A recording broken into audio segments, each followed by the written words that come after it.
Hi guys! Welcome po sa ating mini vlog. So for today's video nga po ay samahan niyo naman po ako sa aking mga kaganapan ngayong araw. Hindi pala ngayong araw dahil itong mga video na ito kuha ko pa ito kahapon. Kahapon nga po kahit na medyo makulimlim at umuulan, naglaba pa nga pa ako dito. Balak ko lang sana maglaba ng kaunting damit pero nakita nga po itong powder nga po dito sa amin. Medyo madami pa nga po ito kaya naman napag-isipan ko na maglaba nga po nga sa washing machine. At bago nga po ako magsimula sa paglalaba, ito nga po kumain muna ako dito.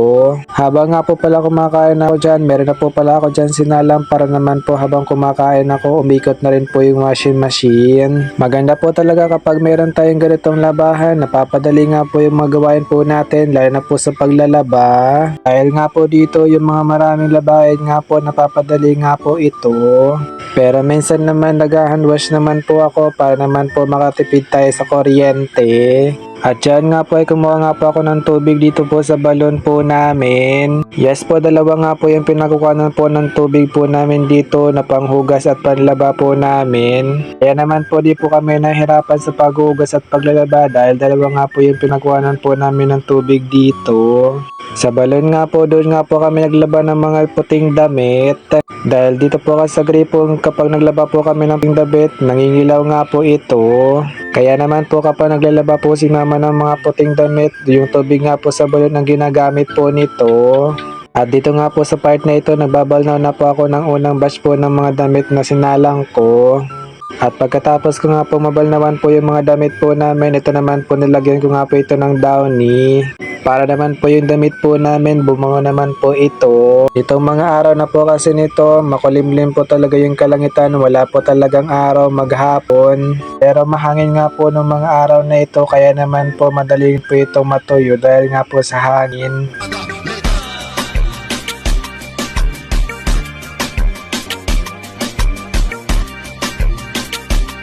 Hindi mo na ipirit boy, tadi mo man to steps. Labasa na nga ni taning matapos na ka boy. Ang bala ko lang talaga sana maglaba nga po ng kaunting damit ko pero napadami nga po ito.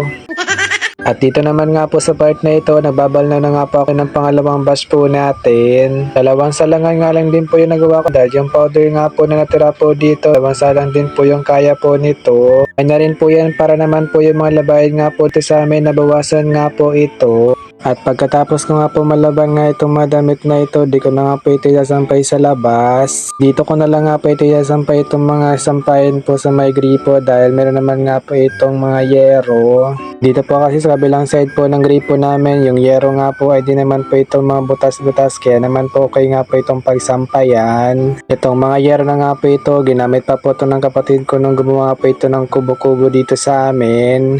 Pero nung nasira nga po yung kubo-kubo po ng kapatid ko, yung mga yero nga pong ginamit po niya, ginamit na lang po dito sa silungan po ng mga sampayan. At dito nga po sa part po ng mga yerong walang butas-butas, dito rin nga po nakalagay yung mga iba po naming gamit. Para naman po yung mga gamit po namin na dapat po sa loob ng bahay, dito na lang po namin nilagay dahil safe naman nga po ito at di naman nga po ito mababasa. Maganda po talaga kapag mayroong mga ganitong kubo-kubo dahil napagsisilungan nga po ng mga sampay at iba pang mga gamit. At dito nga po sa part na ito, naghahanger na po ako ng mga sinampay po namin. Pinatuyo ko na rin po pala yung damit po namin para naman po medyo matuyo nga po ito dahil sa hangin dito sa labas. At bukas nga po kapag okay na po yung panahon, ilalabas ko na lang po ito.